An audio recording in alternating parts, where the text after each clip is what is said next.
এক শ্রেণীর মানুষ যারা শিয়া তারা বলছে যে জিবরাইলের মোহাম্মদ সাল্লাল্লাহু আলাইহি সাল্লামের কাছে আসতে ভুল হয়েছে।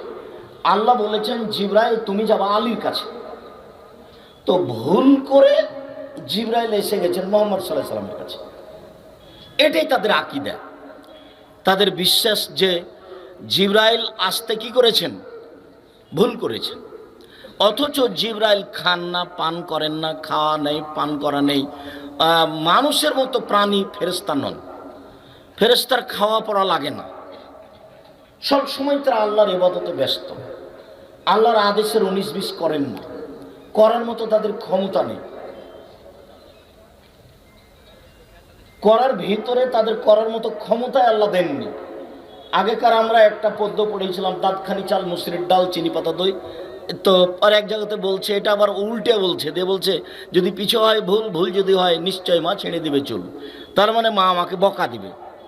তো মানুষ উলট পালট হয়ে গেছে, কিন্তু কোনো ফেরেশতার কোনো কথা, কোনো কাজ উলট পালট হবে না, কেননা উলট পালট করার মতো ক্ষমতা তার ভিতরে নেই, এটা সরিয়ে নেওয়া হয়েছে। তারপরেও তারা বলল যে জিবরাইলের কি হয়েছে, ভুল হয়েছে। জিবরাইলকে আসতে হতো আসলে আলীর কাছে, আলীর কাছে না এসেছেন মোহাম্মদ সাল্লাল্লাহু আলাইহি ওয়াসাল্লামের কাছে। তারপরেও শেষ পর্যন্ত বলে আসলেই তো মোহাম্মদ সাল্লাল্লাহু আলাইহি ওয়াসাল্লামের পরে খলিফা হবেন আলী, কিন্তু এই জোর করে অন্যায়টা করেছে ওমর আর আবু বকর সিদ্দিক, যার কারণে আলী আর যারা শিয়া তারা উমর এবং আলীর ওপরে, আবু বকর সিদ্দিকের উপরে এই মন্তব্য রাখেন। তার নাম আকীদা, তার নাম বিশ্বাস।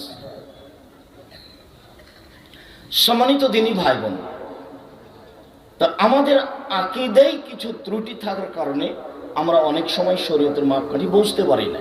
আমাদের নাম, আমার আব্বার নাম ইউসুফ, তা আমাকে জিজ্ঞাসা করছেন তোমার বাপের নাম কি? আমাদের এলাকার একটা জ্ঞানীগুণী মানুষ, আমি বললাম যে ইউসুফ। তখন আমাকে বলছে ছি ছি ছি, শিক্ষিত মানুষ, তুমি বাপের নামটা ভালো করে বলতে পারো না। বলি কি বলতে হবে? বলতে হবে ইউসুফ আলী। তা আমি বললাম অবাক কথা, আমার বাপকে আমি জোর করে শিয়া করব? তো ইউসুফ তো একটা নবীর নাম, ওখানে তো আলী নেই। তো শিয়ারা যদি বুঝতে পারে যে কারো নামের সাথে আলী আছে বা হাসান আছে আর হুসাইন আছে, তাহলে তারা ধরে নেবে যে এটা আমাদের সদস্য। হোসেন পার্সোনাল নাম হবে, কিন্তু নামের সাথে হুসাইন থাকবে না। হাসান পার্সোনাল নাম হবে, কিন্তু নামের সাথে যদি হাসান থাকে তাহলে তারা ধরে নেবে যে আলীর 2 ছেলের একটা, তার মানে এরা শিয়া। শুধু খেলে পড়লেই হবে, আকীদা একটু বিশ্বাস করতে হবে, দেখতে হবে, বুঝতে হবে।